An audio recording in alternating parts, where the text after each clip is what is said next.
Welcome to Wildlife Outdoors with your host, Russell and Jose. If you have a passion for conservation of the outdoors, or you're enjoying a calming hike in the mountains, an exhilarating kayak trip on the river, feeling a fish on the end of your line, cooking on an open flame in a primitive campsite, or stalking big game, just waiting for the perfect shot, you're in the right place. So put on your boots and polarized sunglasses and come along for the ride. Welcome back to another episode of Wildlife Outdoors. I'm Russell, joined as always by Jose. In today's episode, we feature two former submariners who surfaced into a new mission, protecting public lands and making sure veterans can access the healing power of the outdoors. Rafael Vargas and Shawn McCarthy are now leading the charge with the Backcountry Hunters and Anglers Armed Forces Initiative, connecting service members with nature through hunting, fishing, and conservation. Thank you all for joining us this evening. Yeah, thank you, thanks Russell, for having us. Hey, we're excited for this one. I've been waiting on this episode for a good amount of time. Likewise. So we got to talking a little bit before the episode, and it turns out that y'all have both been with BHA for almost the same amount of time. How did y'all both get involved in BHA? I'll jump in. Yeah, so I was originally stationed in Connecticut. Lots of public land, not a lot of hurdles to cutting your teeth and hunting and fishing out there. And I moved out west to Washington State, where I currently live. Finished my naval career out there. And as soon as I got here, I realized the ticket to entry here, if you will, the learning curve was pretty steep. And there were a lot of issues with different initiatives up here trying to take away access and so forth, so on. And so I can't go back home to Arizona to hunt. So what do I rely on? Public land. So that's what drew me to BHA, that they're out there making sure that this access is available to me, my family, my friends, and everybody. And so that was really why I jumped on board with BHA. I see. That makes sense. Yeah. So very similar to Shawn, I spent most of my naval career in Connecticut. I got the opportunity to get stationed in California. So my family and I, we did a cross-country trip, spent about 3 weeks going cross-country. So seeing the Rocky Mountains, for the first time, at least driving, not flying over them, it hits you. It hits you pretty hard. It's one of those life memories that you'll never forget. And so getting into the Rockies and then, high desert, getting into California, and then realizing, wow, you really need to appreciate your public lands out here, because that's where we're going to go seek out hunting and fishing opportunities. So that's where I think a friend of mine introduced me to BHA and looked into the organization, started gaining that appreciation for public land so I could still pursue hunting and fishing while I was stationed out there. And yeah, the rest is history. That's awesome. Nice. Yeah, BHA for me is a newer thing. So like, I didn't grow up hunting or anything like that. And a lot of the times that, whenever I started getting more into fly fishing, it was always, Trout Unlimited that we would, hear of these other different programs. And I guess I just never really heard of BHA until we actually met Stephen Lonnan, who was on the show previously. And so I started doing my research and looking into what BHA was. And I didn't realize that they have their hands in so many things. They do so many good things for, public lands. And, that's why I went and I helped out at the Black Bear Bonanza this year and volunteered my time photographing and video for them, because there's just so many ways that I want to help, because I feel like public lands right now, and unfortunately it's kind of a hot button, things that are going on right now with the government. But it's our lands. I mean, we pay the taxes and we're taxed out the wazoo. It's something that we should, strive for protecting and allow people to actually go out there and use these lands. And I don't think there's a lot of people out there that actually understand what the public lands are and how they have access to them. No, I couldn't agree more. I knew kind of, hey, national forest, I can go out there. And it was only after getting involved with BHA that I really understood what all of that was, how it's funded, how access is gained, even some places that are public that you have to go through certain processes to gain further access to, like refuges and whatnot. And how there's a lot of people. The one thing that I think it's probably been said before, one of the things that makes this country truly rich, the untapped gold, is our sheer amount of public access public land, public waters. It doesn't belong to the king, right? It belongs to every American here. So it's very underappreciated, and it can be taken quickly. Everybody wants a piece of it. Everybody wants to build something. Everybody wants to extract things from it. I've got a truck and it needs oil too. I get it, but this is for us to enjoy, right? Absolutely. And I think it's just part of the human condition. We just want to have everything under our control. And you look at a lot of things that are, animals going extinct and plants going extinct and all these different things that are happening out in nature. Normally their demise is anthropogenic. It's the humans that are causing these things to happen because it's just human nature to want to have everything in our control. And so knowing that there's an organization out there, and there's a few of them that are trying to preserve these resources for, generations to come is something that I would like to focus on and talk more about, just because there's some people that just simply don't know. So, yep, exactly. Yeah, that's one of the beauties of BHA, in my opinion, is we're not focused on one species, right? There's phenomenal organizations out there, Rocky Mountain Elk Foundation, Trouts Unlimited, Ducks Unlimited, right? They're focused on one species or, one type of hunting or fishing. BHA has the fortune of its public lands, public waters. It's everything that's encompassed in that, from rare trout species up in, the mountains of Utah to, white-tailed deer on public lands out east, so it's a phenomenal organization from that perspective. It can cast a huge and wide net across so many issues based off of the fact that we're not focused on one species alone. So absolutely. And I really like that. So do either of y'all know, the inception of BHA or any of the history on how it got started, when it got started, or any details like that?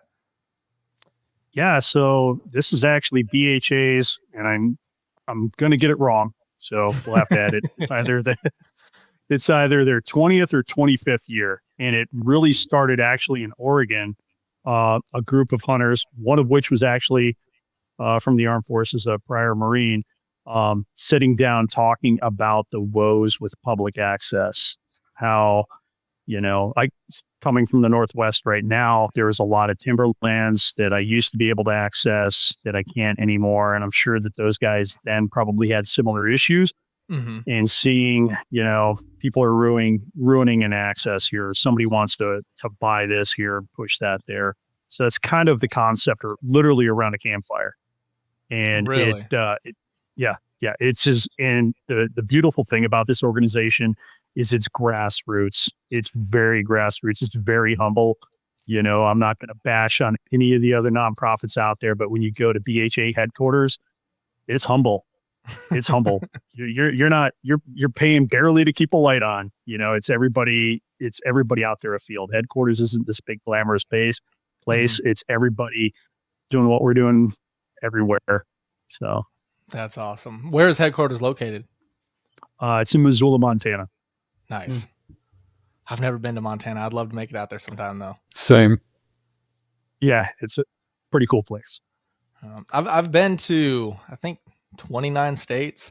And when you were talking, Rafael, about making that cross-country trip and seeing, all the lands that most people just fly over, it's crazy how many different, places there are out there that nobody really ever sees unless you kind of live there, or you're a hunter or a fisher or something like that and have a reason to go to these lands. And just so many beautiful parts of this country that a lot of people don't know about. And it amazes me how much public land there is out there, because I grew up in Texas and Jose still lives in Texas. And I think it's like 98% of Texas is private land, privately owned.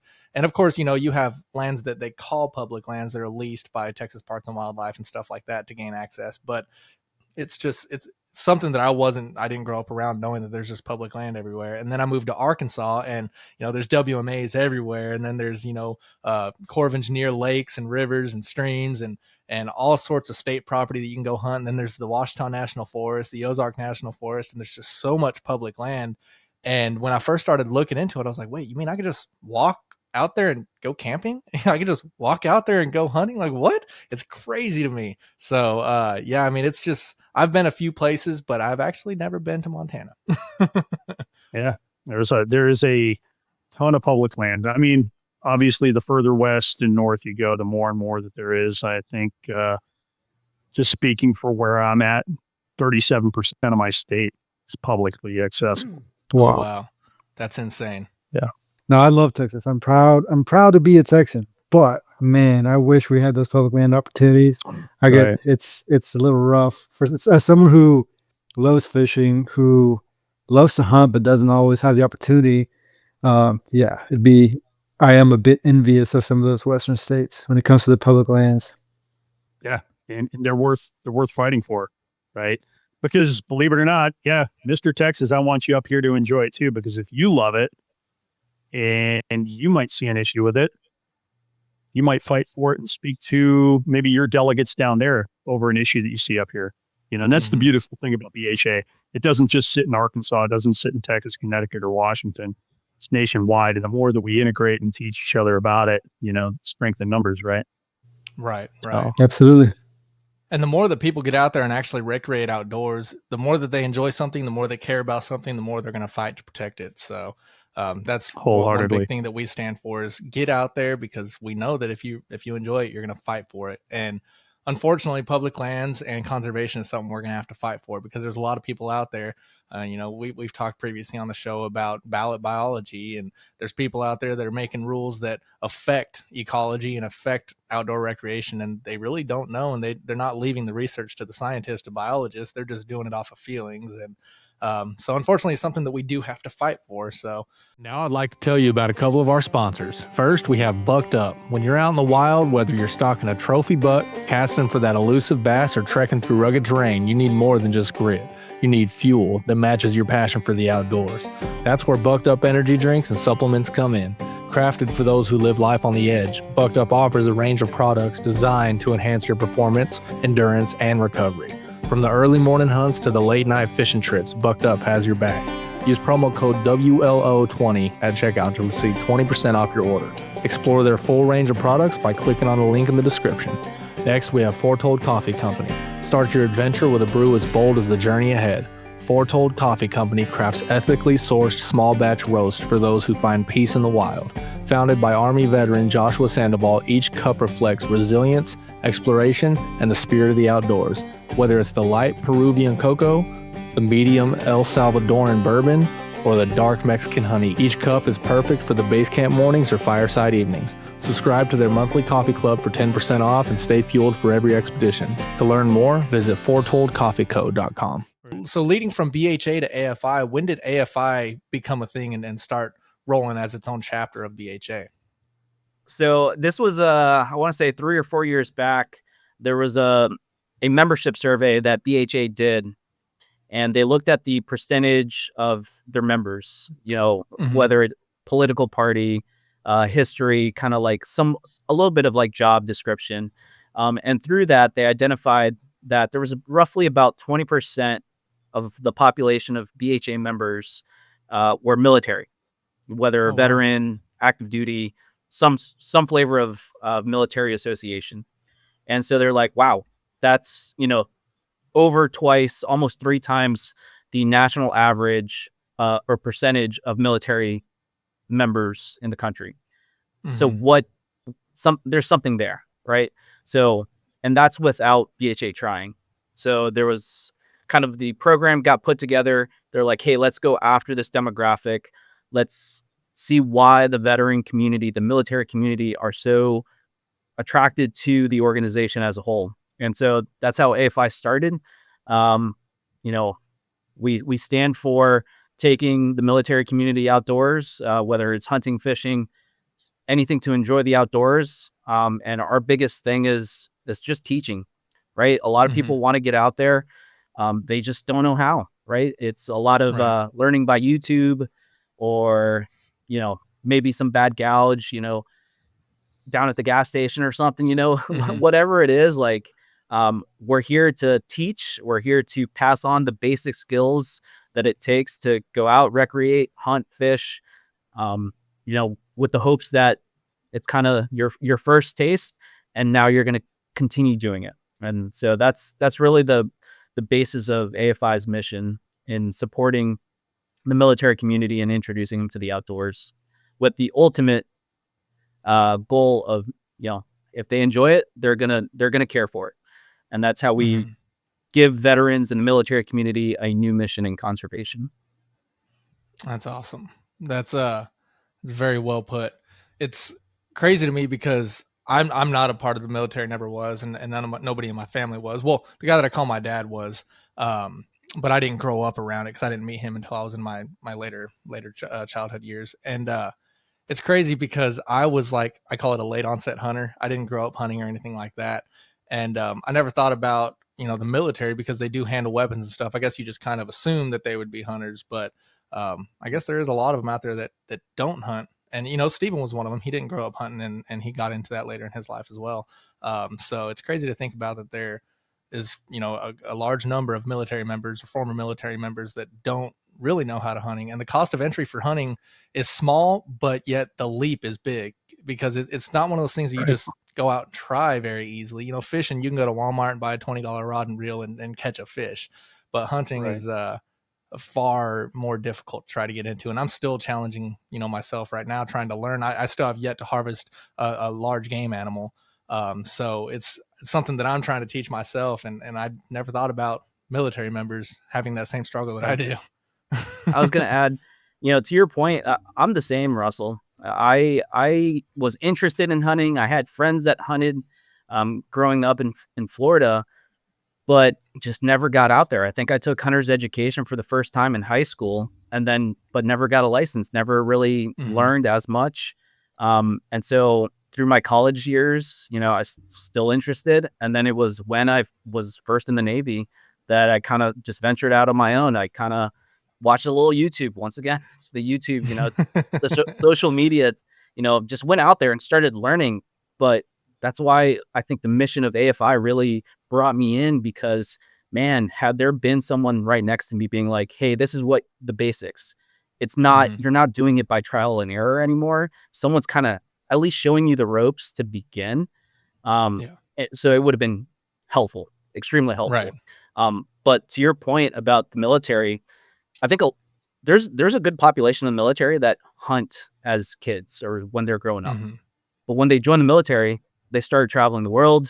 They go to different states. They have no idea what the laws are, how things are different, right? Public versus private, different game animals, different hunting styles. There's so much, right? And so because of military service, a lot of people just stop, right? And so that's one hunting license, one fishing license less.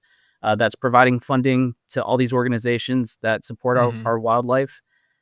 So that's another part of it, is we want to bring those military members back into hunting and fishing by kind of showing them the ropes, whether it's in the state of Washington, state of North Carolina, Montana, Arizona, wherever it is.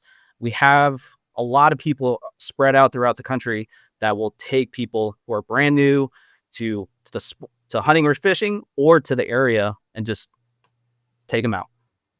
Really? That's awesome. So what does that look like physically? Is there a community? Is it mainly a social media community where people can interact with each other, or do y'all host events that are AFI specific or anything like that?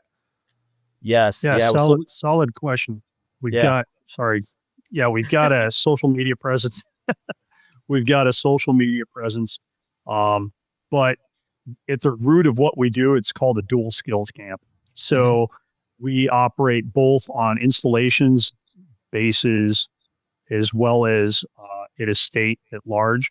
So, for example, North Carolina, we've got a couple of installations in North Carolina that we're able to operate on and do things there. But we've also got an individual that runs the program in North Carolina. Those folks are called liaisons. And what we do in these dual skills camps, instead of just giving Jose or Russell the trip of a lifetime, we're going to take you out and teach you how. One thing I could say about the military community is we thrive on that type 2 fun. We want a little pain. And that correlates a lot with hunting and angling, right? You want to embrace the suck a little bit. Yeah, it'd be great to rip lips on 10-pound bass all the day, but you got to catch a lot of small ones first, right? Right. So the whole goal there is to we'll put on a camp, we'll blast it out social media. If you're an AFI member, which is practically nothing per year, like $25 per year. You'll receive an email notification in your area when an event pops up. And these events could be anything. We talk a lot about hunting and fishing, but they could be a trail cleanup. They could be a riverbed cleanup. They can be, fixing a boat launch. They could be fixing a dock. They could be learning how to fly fish, just going to a city park and learning how to fly fish. They could be a conservation and coffee. I mean, the list is endless, that type of thing. But really where the rubber meets the road is the dual skills camp. So we want to teach you the how to duck hunt in New England, for example. And then the why. Why is this a thing? Why is there duck hunting? If there wasn't duck hunting, what would happen? Oh my gosh, we wouldn't have funding for this, or, this species would just blow up or could die off, because of imbalance, that type of thing. And then that just kind of grows, and what we see is a lot of times people go to a dual skills camp and then they feel compelled. Oh my gosh, this group that took me out, they taught me how to fly fish. Literally in a park outside of Seattle. They're doing a cleanup. You're damn right. I'm going to go help these folks clean up. And then they're networking and they're talking with each other, kind of like what Raph was saying earlier. And now they have, hey, I really like this fly fishing thing. And you actually fly fish. I'm just learning how to do this. And now you have somebody that takes them out, and then they're fly fishing. And next thing you know, oh my gosh, I'm stationed in Bremerton, Washington. And there's this really cool sea run cutthroat trout that needs protection here. And I'm learning how to do this. And I'm military. And this is something I can do here. And this is important to me because it's such a beautiful fish. And that's just one, microcosm. And that's just how it grows. And then over time, these folks are exposed to quality events, quality people, and they're, it's a forest bias type of thing. You kind of tend to learn better from your own kind of community, if you will, in your own tribe. You communicate. I think hunters communicate really well. Military takes it a step further. We can step in, Raph or I, Brandon, we're both sub-readers. By chance, we never even served together, but we can step into a camp with other members of the military, and the lingo is a little different, but the thread of communication is the same. And so it's easier to communicate, at that juncture. And then it's easy to grab those folks. And then next thing you know, we're teaching them, they're growing, and then they have ownership. And then they feel, oh my gosh, this is such a compelling thing. This is so good for me. Yeah, you're damn right. We have an issue with the Department of Fish and Wildlife, and this is really important. And meanwhile, BHA at the state level is talking about all these issues, and they're teaching me how, what, I owe it to this organization. I owe it to my family, my neighbor that goes rock climbing up there to go and talk about it. That's kind of that end goal, that transition. I see. And I feel like, you talked a lot about how it helps BHA, how it helps AFI, and how it helps, the wildlife and conservation. But thinking about how they're building this network and meeting others, I feel like it could be beneficial for the person as well. They get out of the military and may have, a difficult time assimilating. And then next thing you know, they find an activity they enjoy doing, and then they surround themselves with like-minded individuals that actually understand them and have been through very similar things they have. So I can only imagine the healing nature that, happens on them by being a part of an organization like that. So have y'all had any experiences with any people that it's really helped them? Oh yeah. You do this well enough, you're going to. Yeah, I like to share this story typically when I start talking about AFI. One of my first AFI events that I attended was a waterfowl hunt in New England. I had learned how to waterfowl hunt when I was out in California. Fellow student while I was, at school out there. He knew I was a hunter. He was from Arkansas, actually. Big duck hunter. He's like, hey, I know you hunt. Have you ever been duck hunting? I was like, no, not at all. He's like, you should try it. I was like, sure. Like, what do I need? Let's go. Let's do it. And, the man was all about the greenheads, right? It's all about the mallards, being from Arkansas. And we went out Central Valley and hunted public lands. Man, you want to talk about Pacific Flyway and getting hooked right after one hunt. I mean, we were shooting mallards, cinnamon teal, woodies, pintails, it was crazy. It was crazy, the amount of birds, the size of the birds, right? It was great. But once again, I was hooked. So when I came back to Connecticut, I was like, I want to continue doing it, but I have no idea. And so I saw that opportunity through AFI, and I was like, you know what? I'm going to sign up. I'll see if I get, accepted, because they can only take so many people. And I got accepted. So at this event, started meeting people, right? I mean, people from the military, but all different walks of life. People that were local to New England, people that had traveled. You're talking about junior enlisted to some senior officers, like people that are just all over and different branches, right? But as Shawn said, man, that bond of military service brings us all together, no matter rank, no matter branch, doesn't matter, right? And from that event, one of the people that I walked away with as like a best friend, I talk to him, several times a week now, is my buddy Cody. He's enlisted. He's in the Air Force, right? I was Navy. I was an officer. Like, in no world should we have met, right? He's from Connecticut. I'm from Florida. Yes, I was stationed in Connecticut, but totally separate parts of the state. Like, no world should we have met and become like the best friends that we did. And to this day, I kid you not, like, I talked to him probably yesterday. We talk multiple times a week. One of my best friends now. And, there's other guys that I met at that camp that I talk to all the time as well. Right. Shawn and I have become great friends through AFI. So I can only imagine a lot of our participants that have attended these camps and walk away with friendships that they wouldn't otherwise have. And, to your point, Russell, though, mental health, right? It is a problem. There are issues, and for us, and one of the things that, when things get a little crazy, we have a lot of events or we have decisions to make as board members for AFI. I go back to that statistic that we're helping our military community and potentially saving a life, right? Because we do provide, or we do ask for feedback after these events. And we do ask, hey, is there anything we could do better? Did this help you? And there have been a ton of people that have come back and been like, they just opened up and they said, hey, thank you. One, you gave me people that are local. You gave me a community. You gave me friends. And you made me reconsider a decision that I was potentially going to make. And you took me off a path of potential suicide. Right. And it's hard to admit that for our community. But if any of us can make that impact on one single person, I mean, that's phenomenal.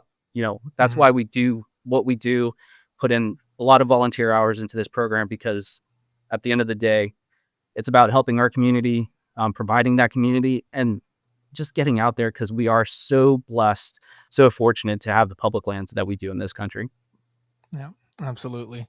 It's definitely like a pandemic of mental health with people getting out of the military, and it seems like they don't get enough aid in helping them assimilate back into society as a civilian. And it's sad to see how much money goes to other countries and goes to other causes. Not saying that, the US shouldn't help other countries, but I feel like we need to take care of our constituents before we worry about anybody else. And I feel like there's definitely some reform that needs to happen there.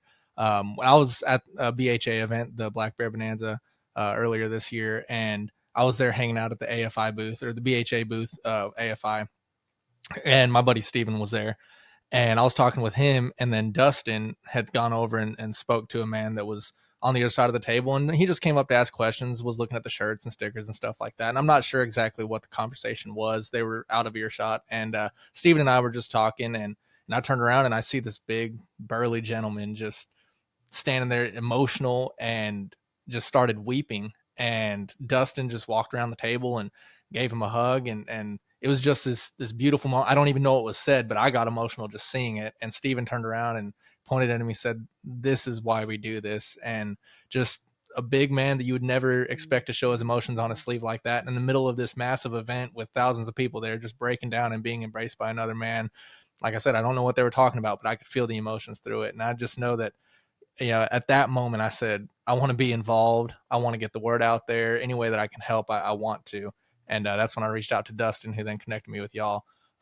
But there's a lot to be said about what y'all are doing, and how it benefits not only, conservation, ecology, and the state, but also the members and the ones that are, joining and going to these events. So thank y'all for what y'all do.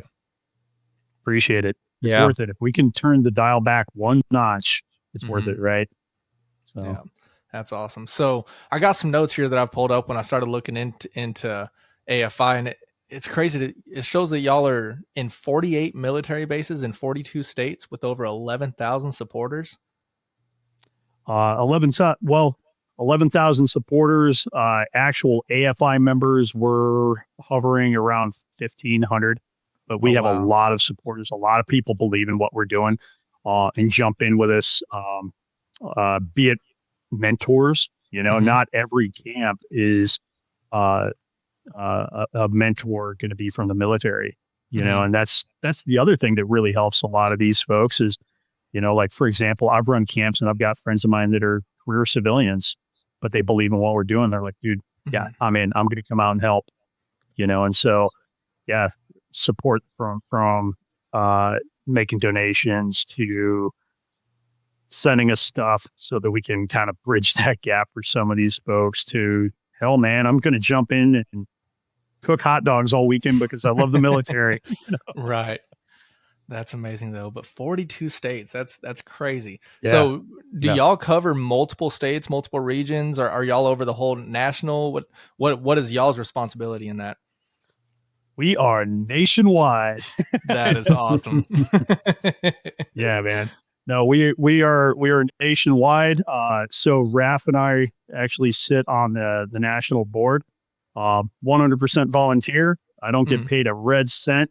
It fills my cup every time we do something good, and that's what keeps us going. But yeah, we sit national board. We work close in with BHA headquarters. We look for ways that BHA can benefit from the military community. If there's an initiative that BHA is working on the federal policy level where we can get engaged, we seek that out. We also seek out any sort of information that we can feed back to our liaisons at those installations, those states, and help them kind of train and mentor the masses as well. So yeah, we're all over the place. We've got members of my board. I'm as far west as we get. Raf is practically as far east as you get. We've got folks in Oklahoma. We've got folks in Virginia. We've got a gentleman that just left from Louisiana. I mean, we're all over the place on the national board, covering everything. We have folks that cover the eastern region and the western region. We have a gentleman that is in North Carolina that parallels with BHA, looking for endeavors where we can engage on policy. One of the beautiful things about this organization, and this certainly is not a dig on anybody that would go and speak at a commission meeting or speak out on an issue, but, Jose and I walk into the same Fish and Wildlife Commission, and we're going to talk about, maybe this fishing season's changing. And we're like, no, that doesn't really make sense. And that really affects me. It just resonates differently. It's just the way it is. I didn't write the rules, but it resonates differently when we have a veteran that comes in and says, this isn't fair. This isn't right. This is taking away from a resource and things. And you know what? At the bottom line, this is good for me and my community. Yeah. It tends to resonate more. It's just different. It's not that we're better or anything like that. So there is that element in there where we try to engage with policy. One of the huge wins for policy, and I've got to throw this up because this was a massive win. So there was an industrial complex being proposed in Alaska called the Ambler Road Industrial Complex. And this complex was basically going to be funded for mineral extraction in the Arctic, way, way out. And it was going to call for a road that cut east and west, not north and south. So you're basically taking the haul road, ice road truckers, that, that road that goes all the way up Mm-hmm. to Dead Horse, and you're going to cut off of that 200 plus miles east and west.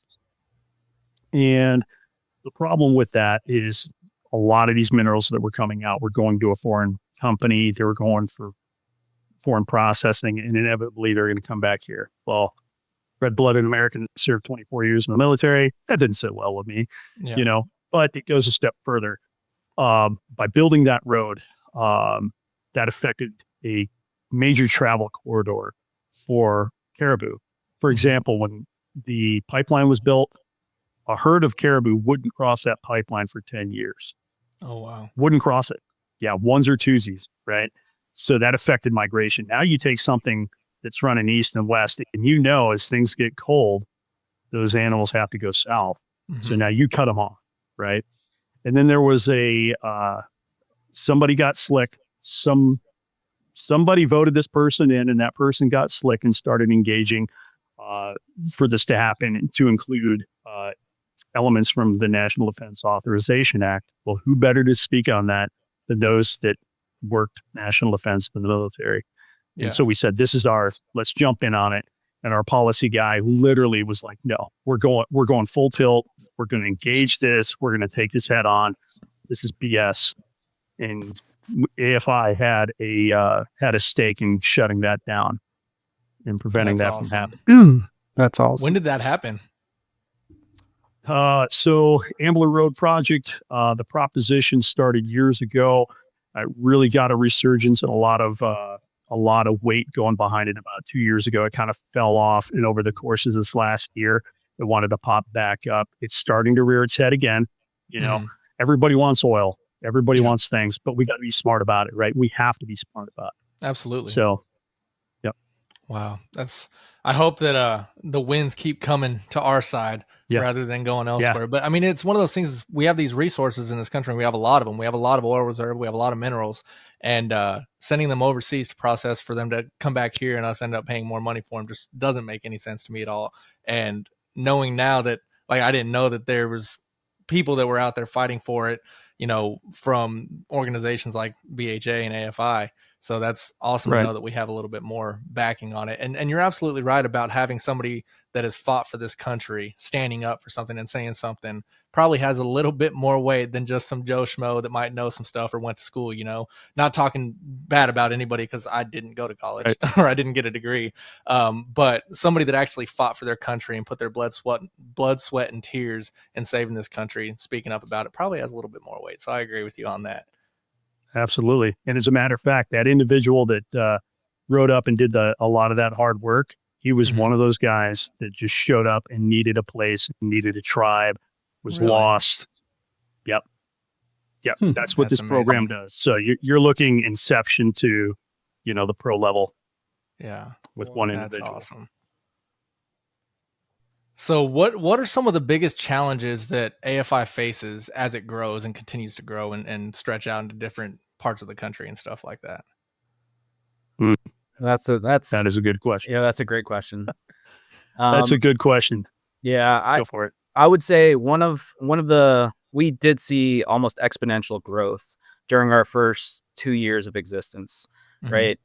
And with that, like any other organization, right? Your process, the processes to just host events, who's doing what, making sure things are going well, right? It's not just about the quantity of events or, it's not the quantity of events, it's the quality. So making sure that we have people across the country who can support events, making sure that we have enough engagements from just supporters to come help out. Because if we have one person in the state of Nevada, for example, right?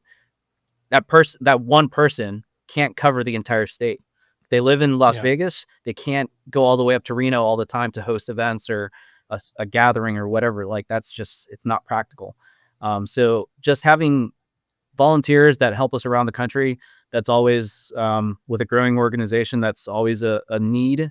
It's one of our struggles, right? We do cover a large territory, but we're limited by how much we can do based off of just how many volunteers we do have. And we have we have a lot, trust me, but we're always in need of more, just to help out, get the word out, host events. It is a little bit of work, right? But the guys on, at the state level, they're the ones doing all the hard work. They're the ones organizing events, talking to people, talking to potential donors and businesses that want to support us. They're putting the legwork to plan all these events and get the resources there. Shawn and I, we're nothing. We're just kind of making sure things are somewhat happening, and that's really it. The guys at the state level are liaisons. They're the heavy lifters. They're the ones putting in the work. So if we can get them any support, just with volunteers, as Shawn said, someone coming out and just cooking, right? The grill master. That is, it's great. It's help that we need, because yes, we would love to continue helping more people. We need more volunteers. Yeah. That's it's funny that you brought up food, because it's one of those things where I'm a little guy, I'm small, but I'm a foodie at heart. And I don't know, I guess I'm blessed with good metabolism, because otherwise I'd be like 500 pounds. But food is one of those things that can bring people together. Doesn't matter your socioeconomic status, doesn't matter your ethnicity or where you're from, how you grew up. Like, food just brings everybody together. And so I never even thought about, offering my services, because I enjoy cooking. And that's something I might be reaching out and saying, hey, y'all need anybody to come cook an event for you? Yeah, Come on up, man. We do a turkey event every fall or every spring. You can cook for us. Come on up. I'll help you get a bird up here. You do a turkey event up Washington. there? Ooh. Yeah, Washington and Idaho. Yeah. Nice. Yeah, don't tell anybody. It's as good as it gets, man. Really? Yeah, I've never harvested a turkey before. And I feel like that would be a good place to learn a few things. See what Dustin just did? He made these connections. I got my next burger flipper. Jose's going to come up and, chop up everything else. Let's do it, man. That would be awesome. Question: do you guys have a chapter in Texas? We do. Yep. I'm gonna have to look into that. I think it'd be cool to volunteer. Yeah. And it's so the liaison, he or she is that individual that is doing some of the think tanking, but they're also responsible for ensuring that the messaging is right and that we're staying in line with what our mission is. There's a lot of other groups out there that do a lot of great things for vets, and I'm never going to take away from those guys and gals. They're killing it. But the core of what we do is we want to teach the how and teach the why. I don't just want to give you a trip. I don't want to just give you a handout. We all gain from you buying a fishing license. Yeah. For sure. So I want that. So it's getting that and just supporting them. Maybe you've got a really good idea for I don't know, a conservation project. Like, hey, we used to be able to go down here with our kids and go fishing, and now it's just overtaken with rubbish and crap, and the road in here is blocked off now, and blah blah blah. Let's go fix it. And hey, maybe I can help you with that, and we can turn this into an AFI thing. And yeah. And so if a civilian, or even really anybody, if they wanted to try to help organize something like that, or they had some ideas, will they reach out to their state liaison, or is there a place on the website where there's a form they can fill out or anything like that? For sure. Yeah. So on the Backcountry Hunters and Anglers website, it's backcountryhunters.org. There's under programs, you can select Armed Forces Initiative, and at the bottom, there's actually a state liaison and installation club contact list. So there's an email address and the name of our liaisons and where they're located. So state or installation, you just got to click on the email. They'll, auto-populate your new email page. Just, hey, I would like to help out. This is what I got. Let me know. Here's my number. Give me a shout, and it's off to the races with the liaison. So, okay, awesome. Yeah, it's good to know. I'll probably most likely be on that website later when we get off this episode and send a few things, because I definitely want to be a part of it. Yeah, for sure. And yeah, if sometimes, and this is another, maybe not necessarily a problem, but just a difficulty that we have to overcome is there's a lot of liaisons that we have that are on active duty. So sometimes they're deployed, sometimes they're out of reach for a little bit of time because they're either out at sea, they're at an exercise, whatever the case might be. So That's where, some of our board members, especially our East and West region managers, they're the ones who pick up. They kind of are the continuity there. So there's also a page there for the board, the national board, and all our emails as well. So if someone doesn't, pick up the phone and call you back, just hit one of us up, and we'll make sure to chat with you and put you in contact with the right people. Awesome. And I'll make sure I put the link to the website in the description as well. So if any of the listeners, feel the need to want to help out or anything like that as well. Awesome. So. Absolutely. And if you're one of these people that you need to see things for yourself, just go on some of our social media. We've got Instagram, we've got Facebook, and Alex, we've even got a little YouTube channel, kind of shows some of the stuff we do. So if you go to that, you're going to see exactly what Rafael and I are talking about. So have a gander if that's what you want to get into. We'll bring you in with open arms. Yeah. So you guys said y'all were in 42 states. Is the eventual plan to be in every state? Yeah. Ideally, we're everywhere where they'll have us. We are trying to rejuvenate some relationships with Canada and get back up there.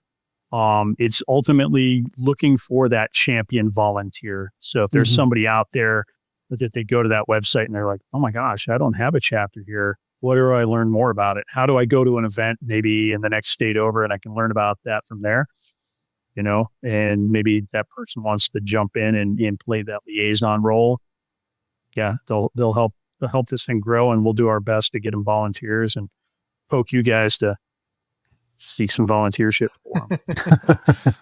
So if you don't mind me asking, I don't know if y'all can say, but which states do not currently have an AFI chapter? I want to say there's actually a few in the Southeast right now that we're missing. Right. The Southeast is one of our more, I think that's a BHA and AFI. It's just we're trying to reach out more in the Southeast. So I know we just got a new Alabama liaison, but we don't have anyone in Mississippi. I don't think we have anyone in Louisiana, Georgia, South Carolina anymore. So, right. And once again, this is one of those difficulties where we want more volunteers, because if it's active duty and people are getting, moved to different bases, right? We had a great liaison in South Carolina, another one in Tennessee, and they got moved by the military for different orders, and they had to step down, and now we have a gap, right? So that happens to us a little bit. So, but once again, yeah, we're trying to get 50 states. Would love to have more people. Just once again, just get more people out there, enjoy the outdoors, and just enjoy what we have as Americans. It's predominantly Southeast, but we do have a couple outside of there. Just rambling off real quick: West Virginia, Wyoming, Virginia, Utah, Tennessee, South Dakota, which is, if you haven't been to South Dakota, it's the sportsman's mecca. South Carolina. Yeah, oh yeah. South Dakota is amazing. There's some good pheasant hunting up there, isn't there? I actually got my first kind of official event that I went to as an attendee was a South Dakota pheasant hunt. Nice. Oh, that would be awesome. There's some pretty good waterfowling out there too, ain't there? Yes. Oh yeah. Yeah. Oh, yeah. Prairie Paul region. Yeah. Yep. Mm-hmm. Yep. New York State, which is honestly one of the better states up in that neck of the woods for hunting. As a kid, I actually grew up there. Got my hunting license in New York at 11 years old. Nebraska, we might be filling that. We'll see. And he said, yeah, Mississippi down south. So Louisiana, Kentucky, Kansas, another one of those states where amazing opportunities. So, yeah. And we're bringing people in, all the time. So that list, we try to keep it updated as much as we can. But people are coming in. I know we have a few interviews this week that we're trying to just talk to people and see if they can help us out. So I know Shawn just said Kansas. I think we did an interview for someone in Kansas. Right. Utah, I think there's an interview coming up for someone that just stepped up and contacted us. So yeah, a lot of these states, right? If people hear about us, we would love to have people just come in and help us out. Um, I don't think it's too much of a time demand, even though our liaisons do the heavy lifting. But we don't ask for too much. If they can Right. host one event, Right. 2 events per year, phenomenal. But once again, it's just bringing people in and exposing them to what we try to do and teaching, and getting people passionate about the outdoors and conservation, and just letting it go from there. Right. Right. So, And it could be intimidating as a new volunteer. yeah. And I was one of those people when I first came on because, next door to me was Idaho, and my liaison in Idaho was just one of these guys that was crushing it. He had this huge camp. As a matter of fact, I went out and volunteered at his youth turkey camp this year. It was a veterans youth turkey camp. That was his like 4th camp, some 5th camp, something like it was. Yeah. And the guy was just killing it. I'm like, oh my God, I got to do that. I don't even know how to tie my shoes yet. But like Raph was saying, 1 or 2 events, it could be something simple. Start small. If you're passionate about it, don't swing for the fences. Go for a bunt, and you'll grow. And then we hold quarterly meetings. We do a lot of training with those individuals. They're the Eastern and Western region managers are very open, and they will do anything to help you, as will anybody on this board. So the tools are there. If somebody wants to volunteer, don't be scared. We're going to help you. So does a volunteer have to be, if they, like, say they want to be a liaison or help out, do they have to be in the armed forces, or can they be a civilian as well? Oh, yeah. The liaisons don't have to be military. Usually we try to make sure that there's some affiliation, whether it's a Gold Star or like brother, sister, parent, something along those lines, just because it's a little bit easier to relate to the military community. But no requirement. So once again, a lot of the volunteers, I think Shawn mentioned this earlier, a lot of volunteers at these events are actually just normal people who, whether it's staff from BHA or someone who is on, regular BHA chapter, they're like, hey, I'm a good turkey hunter, or I'm a mediocre turkey hunter, but I can teach something. I can pretend to blow on a call, or, I can pretend to know how to pattern a shotgun, whatever the case might be, right? People just want to come out and support, and hey, yeah, we'll take them. Like that's the stuff we need. It's what keeps this program running and keeps people coming outdoors. That's awesome. Nice. So other than growth and expecting to get into other states, what's next for AFI? Is there anything in the works that's going to help y'all achieve y'all's mission? Another good question. So we actually had a major restructuring due to growth this last year of our national board. We created new positions and tailored and morphed some of the older ones. So it's a nonprofit, and we put a lot of sweat equity into this. And this sucks to say, but things don't run on thanks. I mean, we put in a lot of our own time and whatnot. So any sort of donation, that type of stuff, it goes a long way. And I'll tell you, when it comes back to us, you're not paying our salary at AFI. You're going to support BHA's mission and those folks that are doing that hard work. And then you're also supporting whatever that AFI program is. Maybe, just to go back to turkey hunting, because we're literally in the heat of it right now. We've got turkey camps where call makers said, you know what, I'll donate some calls, or better yet, how about I create a call? We raffle that off, and I'm going to give the proceeds to AFI, awesome. And it's pretty cool. That person's doing something good, and we make sure to try to recognize those folks as best we can. Maybe it's an archery shop. It was like, hey man, I can tweak on bows. You guys are going to do a bow tuning event in August before the September archery season. How about I come out and set up a table and help you out? And Nice. then, call it what it is, man. You should, if you come out and support me, I'm probably going to go to your shop. I'm probably going to talk good about you, that type of thing. But we take it a step further. We have a corporate sponsorship manager that he actually handles that from the corporate level as well. But it's not to say that the mom and pop, we're not going to take care of them folks too. So we welcome those. And we're always seeking opportunities as well as BHA. We're allowed to kind of chase some of our own opportunities outside of them for different sponsors. So we've had That's some really awesome. good ones, like in the past. Vortex has been an awesome sponsor of this program. So Yeah. Yeah, I know Yeah, they were a big sponsor of the Black Bear Bonanza. they Yeah. were. right. Yeah, the one thing I'll add is one of the major positions that we opened up was a marketing manager, right? Our marketing manager, along with our communications manager, we're trying to expand that because we want to have a better social media presence. We want to start creating better films to tell our story of what we're doing. Right? That's Shawn and I are here to communicate what we're doing and to try to hopefully reach 1, 2, more than that. Whoever wants to listen and wants to come out, right? We hope we reach them. But that's a big strategic effort that we've made to just tell our story, tell how these events are changing the lives of veterans and our military community, and just showcase kind of how we do it. So that was one big thing. The other that this isn't necessarily new, but we have a different flavor this year is. Every year we focus one major event, a dual skills camp, on a hot topic, right? So Shawn talked about Ambler Road in Alaska. That was one event that we did, I want to say 2 years ago.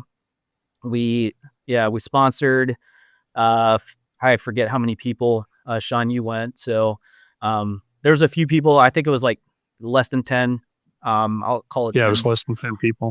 Right. But we had veterans go up to Alaska DIY on a caribou hunt, and they went where this Ambler Road project was destined to be. They got to experience the landscape. They got to see the animals that use that landscape year round. So they had the taste of why we don't want to lose what we currently have, why we don't want to impact that ecosystem from how it currently exists. So that Priority Landscape event, that's an annual event. The national board kind of puts that together. Sometimes our state liaisons, we have go-getters that want to step up and try and host that. So we give them all our support. So as I said, so 3 years ago, we went up to Boundary Waters in Minnesota. 2 years ago, we did Alaska Ambler Road. Last year, we did shortgrass prairie ecosystem by going to Wyoming. And this year, we have a little bit different flavor. So this year, we're going to be focusing on the Chesapeake Bay. We're going to be talking about the bay and oyster bed restoration, striper population, all these hot topics that are kind of surrounding the Atlantic, and mainly the striper population, because there is a lot of talk about stripers along the Atlantic coast. So we want to showcase a little bit of everything, right? So go from Alaska to here in around the Chesapeake Bay. So, but this year, unlike past few years, this year we're really focusing on that conservation, the stewardship aspect, doing a little bit more work, not just enjoying that ecosystem for hunting and fishing, but we will do a little bit of that because we love doing that. But we want to give back and try to do a little bit of work and put a little, work into the ecosystem ourselves and support making a difference. That's awesome. And so y'all do one dual skills camp a year? Well, so our dual skills camps, the state liaisons kind of host those. They do it at the state level. The Priority Landscape is a dual skills camp by kind of definition. But this year, as I said, it's a little bit different. It's more of a stewardship project with a little bit of flavor of dual skills. But yeah, that's the Priority Landscape is just the annual event. But dual skills camps they're occurring right now. And they're going to be occurring throughout the year, whether it's fishing, turkey hunting, elk hunting, deer hunting, bear hunting, predator hunting. I mean, fly fishing, tenkara, like all of it. Right. So there's a little bit of everything for everyone. That's awesome. Nice. The board does a focus on these dual skills camps at that national level, and we do a film on it to kind of highlight, this is what we do. But that same thing happens at all the different states. So we take it on to go, okay, we're going to showcase, and we take elements of successes that are happening at different state levels, and we feed that into these camps. Regardless of where it is. Some literally lessons that have taken from across the country came into Wyoming last year, who we talked about that in that specific landscape, about that landscape. And so that's kind of how this thing is kind of grown and morphed into. That's kind of our showcase one annually.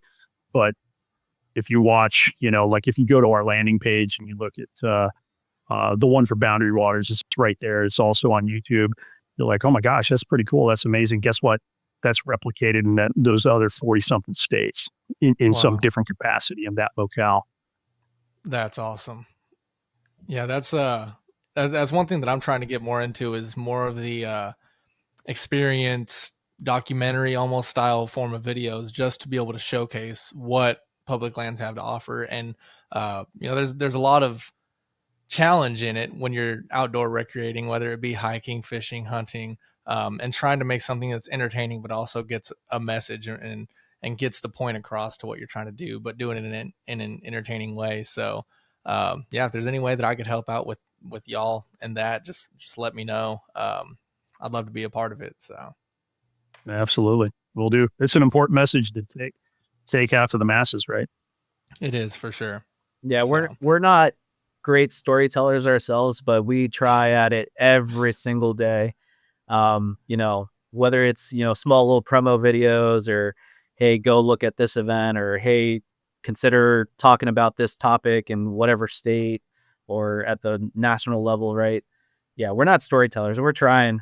But we've had a lot of people just like you, Russell, that kind of have been like, hey, we would like to help out. What can we do? And we've had phenomenal people that from the outdoor industry that have come in and supported us, and guys that have filmed for us and put those stories together.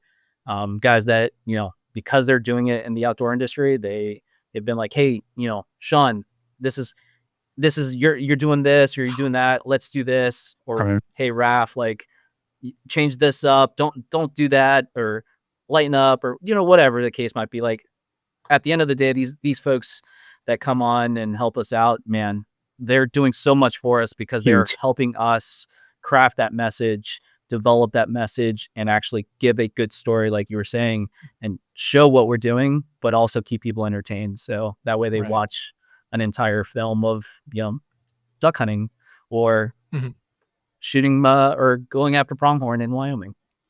Right. Which is awesome, by the way. Everybody should do it. Jose and I were just talking about that. Were you saying in Nebraska? Jose? Yeah, I got two buddies reached out to me like, dude, we should go on a pronghorn hunt. I said, yeah, dude, I'm down. So I started doing a little bit of research, and I found out that Nebraska, at least the last time I checked, I don't know if this changed since, but they have over-the-counter opportunities for archery only, I think. And Russell and I have both been getting into archery as of late. So I was like, dude, we should at least give it a try. Just go out there. I've never been to Nebraska, never chased pronghorn, and I think pronghorn is just such a cool, like, super unique animal. It'd be awesome just to kind of chase them for a couple of days, and I mean, just to even look at one. I've only seen one from afar, so it'd be really, really cool just to kind of get after it a little bit. Yeah. Oh, you should do it. You should do it, man. To me personally, I don't think there's a species that speaks Western Americana like the pronghorn antelope. Yeah. That's just me personally. Yeah. Second fastest land animal in North America. Or sorry, second fastest land animal in the world. That's right. Fastest in America. Yeah. They shed their horns like antlers, but they're horns. Dinosaurs. Yeah. They're super crazy little critters. They're prehistoric. It was such a blessing. So I'll do a little snippet. I'm not going to tell you guys much about the film as it's coming out, but here's a little tidbit. So I got to go as a attendee to Alaska, and amazing. So one of the things that Alaska did for me, obviously it taught, and I paid for my own way up there, right? And then we had some supplements here and there. And a person can DIY for $3,000 for a caribou. A person can do it. It can be done. It can be done. And we actually put a class out about it. But I was so compelled, like, I'm going to donate some points, or I'm going to try to help out, or I'm going to flip a burger, and I'm going to take my time off because I want to pay this forward to somebody else next year. And I actually went to Wyoming, and I put in, hoping to get some folks some antelope points. They didn't get drawn. I drew a deer tag. That's beside the story. That has nothing to do with it. But it was so cool for me as a mentor, much older than this guy. It's kind of grown up out west. It's kind of traveled. Like Alaska was my 50th state, and now I get to kind of pay that forward to somebody else. And getting to see it, sit over his shoulders, physically grab this young airman, throw him into position and go, okay, it's time to go to work or whatever, drag him through the heat and all these other things that we're used to doing as a Western hunter. But it was such a blessing for me to be able to do that, for an individual. And then they threw it on camera. So I haven't got to see it. That's a snippet. It's going to be good stuff. So yeah, that's the kind of stuff. And that happens every single time. That wasn't about me. That story's not about me, but that is the story of every single liaison that's out there that gets to do this. Yeah. And it fills your cup. Like me personally, I never served in combat. Yeah. I've been places in the submarine. You're damn right. I've been places. Yeah. But you know what? I can help that person, and that's going to be amazing. Right. And seeing that person light up, and then just seeing a person show up to Camp Cold and then just kind of open up. And next thing you know, hey, this is really important. I'm going to write a story about Wyoming, and I'm going to write a story about this. And next thing I'm buying a cowboy hat. And I'm like, hell yeah, brother. That sounds great. Nice. Awesome. I'll share a very similar story. Right. So I was telling you earlier, my first AFI event was a waterfowl camp in New England, in Massachusetts. Since that event has happened every single year. So we just hosted the third one in January. And so just like Shawn getting to go to Alaska as an attendee, he was a mentor at the Wyoming camp. I attended that first duck camp in Massachusetts, and then the following 2 years I've been able to be a mentor. Now I very similar to Shawn here. I left that first camp. Right. So if you recall, I was just getting back into waterfowl hunting, trying to, learn the ropes of the Atlantic flyway, because it was vastly different than the Pacific. And so right after that camp, I left camp because of just the awesome experience, camaraderie, everything. Went home. I told the wife, I was like, hey, I'm going to look for a boat. I'm going to buy a boat. And she's like, no, you're not. I was like, yes, I am. And no joke, probably 2 or 3 months later, drove down to Delaware from Connecticut, picked up a boat, and that boat every single year is at duck camp. We're taking more people out, but that's once again, that's kind of what these camps do is they bring you in, and man, once that you get that bug, you just want to continue helping. You want to continue getting out there. It fills your cup. It's no longer about me shooting birds. It's not Shawn shooting an antelope. It's that person. It's them getting their first bird. Right. This past January, we had female. She was in the Air Force, pilot. She came out. She loved the outdoors. She had been hunting with her husband, but she never had done waterfowl. And it just so happens that her birthday was while we were executing that camp. She shot her first duck on her birthday. A beautiful widgeon. Cool.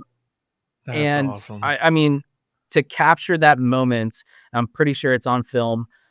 That's another film that we have coming out in the future. But to capture that moment, man, once again, it's phenomenal, and it's a very powerful story to tell. Right. That's awesome. Huge. And it's everywhere. Yeah. That's amazing. I don't think we can end the episode on a better note than that. Yeah. Do you guys happen to know when these films are going to be coming out? Yes, we do. As a matter of fact, we do. Yes. Yeah. So So this June in Missoula, BHA holds their annual rendezvous, and we are going to be doing a film release of the Wyoming video. So the 2024 priority landscape.